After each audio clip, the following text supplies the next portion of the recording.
दिव्या की चिट्ठी। बच्चों, इस पाठ को हमने इसके भाग 1 में पढ़ा व समझा था।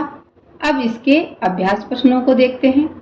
नमस्कार सभी को, हिंदी कला केंद्र में आपका स्वागत है। अगर आप इस चैनल पर नए हैं तो पहले इसको सब्सक्राइब करें व बेल आइकन को दबाना ना भूलें ताकि नए वीडियो का नोटिफिकेशन सबसे पहले आपको मिले।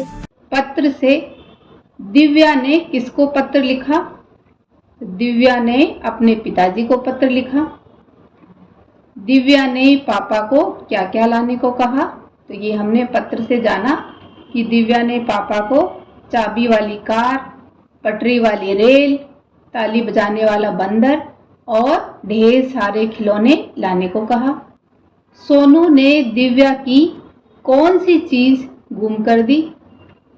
सोनू ने दिव्या की वह गेंद गुम कर दी जो उसकी मम्मी ने उसे जन्मदिन पर दी थी। आपकी बात। दिव्या अपनी माँ को मम्मी कहकर पुकारती है। आप अपनी माँ को क्या कहते हैं? तो बच्चों, आप जो भी अपनी माँ को अम्मा, मम्मा जो भी बोलते हो वो सब बताना है। जैसे मैं भी अपनी माँ को मम्मी ही कहकर पुकारती हूँ। दिव्या के भाई का नाम सोनू है। आपके भाई बहन के क्या नाम है? तो यहाँ पर आप अपने भाई बहनों के नाम लिखिए। जैसे मेरे भाइयों का नाम अमित और सुमित है। आपको दिव्या के पत्र में कौन सी बात सबसे अच्छी लगी? मुझे सबसे अच्छी बात ये लगी कि दिव्या ने अपने पिताजी को सब सच सच लिखा था। उसने जो भी बात थी वैसी की वैसी लिखी। जैसे उसने यह भी बताया कि उसके टूटे हुए दांत की जगह अब नया दांत उग रहा है। उसने ये भी बताया कि बुआ जी उसको बहुत प्यार करती है। जब दिव्या के पिता उसे लेने आएंगे तो सबसे पहले वह क्या कहेगी? दिव्या कहेगी कि उसे पिताजी की बहुत याद आई। आप अपनी बात को दूर बैठे किसी व्यक्ति तक किन किन तरीकों से पहुंचा सकते हो? बताइए बच्चों। हम अपनी बात कई तरीकों से पहुंचा सकते हैं दूर बैठे व्यक्ति को। जैसे मोबाइल के माध्यम से, दूरभाष यानी टेलीफोन के माध्यम से, ईमेल के द्वारा। दिव्या के पापा ने उसकी चिट्ठी का जवाब दिया है। सोचकर बताएं उन्होंने चिट्ठी में क्या क्या लिखा होगा। पिताजी ने ये सब लिखा होगा। ये हम अनुमान से लिख रहे हैं। हमें भी तुम्हारी बहुत याद आती है बिटिया। मैं तुम्हारी बुआ जी से जरूर कहूँगा कि वह लड़का लड़की में बिल्कुल भेदभाव ना करे और सोनू को भी बराबर काम करने को कहे। तुम उस गेंद की फिक्र मत करो, इस बार तुम्हें उससे भी अच्छी गेंद देंगे। मैं तुम्हें लेने जल्दी आऊँगा और खिलौने भी जरूर लाऊंगा। अब ये सब बीच की बात है। इसको आप एक पत्र का रूप देकर आपको लिखना है। दिए गए शब्दों से वाक्य पूरे करें। ये कुछ शब्द दिए गए हैं जिनको लिखकर हमें ये वाक्य पूरे करने हैं। दिव्या ने चिट्ठी को किस में डाला? पत्र पेटी में डाला। पत्र पेटी में से डाकिया पत्र ले गया। में पत्रों पर मुहर लगाई जाती है, यानी डाकघर में पत्रों पर मुहर लगाई जाती है।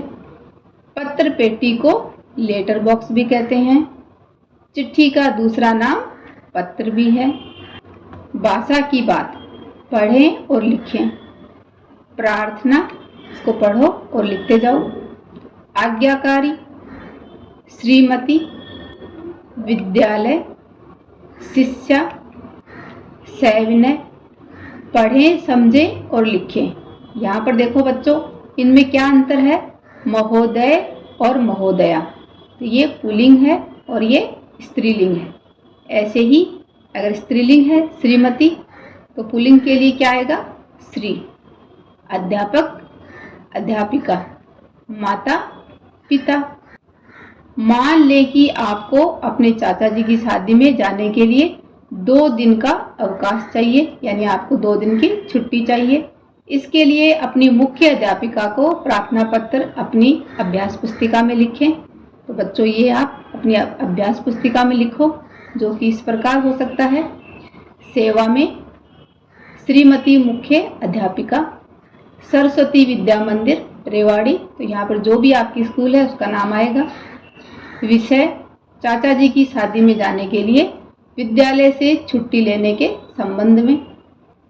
महोदया, अगर आपके अध्यापक को लिखना है तो यहाँ आएगा महोदय। अध्यापिका को लिख रहे हैं तो महोदया। मैं सादर निवेदन करती हूँ कि मेरे सगे चाचा जी की शादी इसी महीने 15 तारीख को तय हुई है। शादी के इस कार्यक्रम में सम्मिलित होने के लिए मैं 2 दिनों का अवकाश चाहती हूँ। कृपया करके मुझे 14 व 15 मई के अवकाश की मंजूरी प्रदान करें। आपकी आज्ञाकारी शिष्या। अपना नाम, कक्षा, रोल नंबर और दिनांक यहाँ पर लिखनी है। शब्दों की रेल। नीचे दी गई शब्दों की रेल पूरी करें। ध्यान रहे अगला शब्द पहले शब्द के आखिरी अक्षर से शुरू होगा। जैसे देखो, उदाहरण के लिए अध्यापिका तो का से कागज। अगला शब्द जैसे जल। अगला ल से लड़का, का से काला, ला से लाट, ट से टमाटर, र से रहना, ना से नायक। ऐसे ही इन शब्दों को और आगे बढ़ा सकते हो। बच्चों, इस पाठ को एक बार फिर से पढ़ें व समझें। क्या आपने भी कभी अपने माता पिता को पत्र लिखा है? अगर नहीं लिखा है तो एक बार लिखकर देखिए।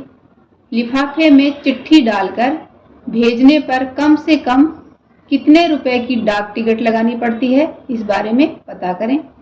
सुझावों व सुधारों के लिए कमेंट बॉक्स में लिखें।